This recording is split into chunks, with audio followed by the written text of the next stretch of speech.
हिम्मत मर्दा तो मदद खुदा, never give up in crisis. ये लाइंस सुनने में बड़ी अच्छी लगती हैं और बहुत बार हमने सुनी होगी, लेकिन बहुत कम लोग होते हैं जो इस लाइन पर यकीन करते हैं। बहुत सारे लोग हम में से होते हैं जो कि क्राइसिस की सिचुएशन में गिव अप कर जाते हैं, लेकिन जो क्राइसिस की सिचुएशन में गिव अप नहीं करते, अपने सपनों पर यकीन करते हैं, आपको पता है कि फिर वो उनके अंदर का जो जुनून है वो उनको एक अलग लेवल पर लेकर जाता है।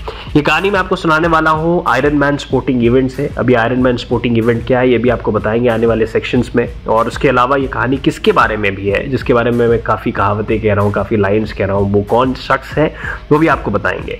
तो कहानी की शुरुआत करते हैं। ये कहानी है basically IPS officer Nitin Valsan के बारे में, और संडे को उन्होंने फिनिश किया आयरन मैन स्पोर्टिंग इवेंट। और ये आयरन मैन स्पोर्टिंग इवेंट क्या है तो मैं आपको बता देता हूँ, लेकिन उससे पहले ये जो आयरन मैन स्पोर्टिंग इवेंट था वो 70.3 माइल्स का था, जिसको उन्होंने बेसिकली कंप्लीट किया 8 घंटे 3 मिनट 53 सेकेंड में, जो कि कट ऑफ टाइम से काफ़ी बेहतर है, क्योंकि जो कट ऑफ टाइम रहा है बेसिकली इस इवेंट का वो 8.5 घंटे का है।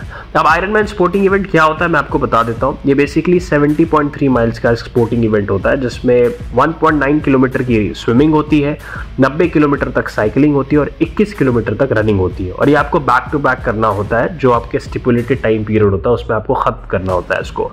और वाल्सन जो थे उनके लिए स्पेशल क्यों है, क्योंकि वो कैंसर से जूझ रहे थे और उन्होंने दुनिया को दिखाया कि अगर आपके अंदर विल है तो आप कैंसर जैसी बीमारी से जूझने के बावजूद भी आप compete कर सकते हैं टफ सिचुएशन में। उन्होंने क्या कहा, डिफरेंट मीडिया आउटलेट से बात करते हुए मैं आपको बताता हूँ। उन्होंने कहा कि एक्चुअली ये टफ था, अगर मैं सोचूं कि मुझे इस तरह के इवेंट्स में पार्टिसिपेट करना आयरन मैन रेस में तो काफ़ी टफ था, और मैं श्योर भी नहीं था। मेरी जो हेल्थ थी वो काफ़ी बुरी होती जा रही थी और मैंने काफ़ी वेट पुट ऑन कर लिया था, करीब 90 किलो। और ये इस वजह से हुआ था क्योंकि काफ़ी स्टेरॉइड्स मैं लेने लगा था कीमोथेरेपी के टाइम पे, और मैं कुछ ऐसा करना चाहता था जिससे मैं अपने वेट को रिड्यूस कर सकूं, ये उन्होंने बताया। और इनिशियली उन्होंने सोचा कि मैं हाफ मैराथन में compete कर लूंगा, जिसमें 21 किलोमीटर की रनिंग होती है, वॉट एवर पेस पे आप रन कर सकते हैं। लेकिन जब दोस्तों ने उनको बताया कि आयरन मैन स्पोर्टिंग इवेंट जैसा टूर्नामेंट गोवा में हो रहा है, तो एक तरीके से एक नई उम्मीद की रोशनी उनको देखने को नजर आई और एक नई रोशनी मिली उनको। और पहला दिन था जो उनकी ट्रेनिंग का फरवरी दिस ईयर में, वहाँ पे उन्होंने 1 मिनट का रनिंग करी और उसके बाद 2 मिनट की वॉक ली, और ऑलमोस्ट उन्होंने गिव अप कर दिया था 15 मिनट पे, क्योंकि उनकी बॉडी जो थी बिकॉज ऑफ कैंसर की वजह से वो इतना लोड नहीं ले पा रही थी। फिर उसके बाद उन्होंने विल पावर दिखाई और उस टास्क को धीरे धीरे वो कंप्लीट करना उन्होंने शुरू किया।